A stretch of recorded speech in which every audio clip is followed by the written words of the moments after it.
வெயில செருப்பு போடாம 2 கிலோமீட்டர் நடந்து காட்டுங்க ப்ரோ. ஒன்ன கூடிய சீக்கிரத்துல பெட்டி இது 2 வருஷத்துக்கு முன்னாடினா அசால்ட்டா நடந்திருப்பேன். இப்ப ஓசோன் பிளேல வாட்டர் வந்து ஒழுகிட்டு இருக்குது. பனி கட்டி மாதிரி இன்னும் போயிரும். இருந்தாலும் பண்ணி எனிவே எவ்வளவு பண்ணிட்டேன். இதை பண்ண மாட்டேமா? சோறாலே நம்ம வாட்டி வந்துட்டேன்.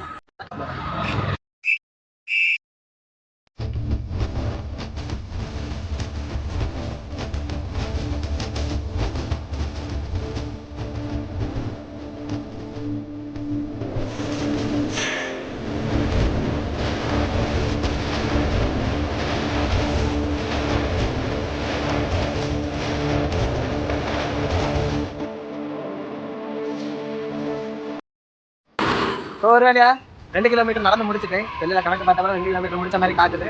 காரணம் தான் உண்மையிலே பப்படம் பொறிச்ச மாதிரி ஆயிடுச்சு. இருந்தாலும் நீங்க கொடுத்த டாஸ்க் ரொம்ப சந்தோஷமா பிடிச்சதா? அந்த டாஸ்க் கமெண்ட்ல அந்த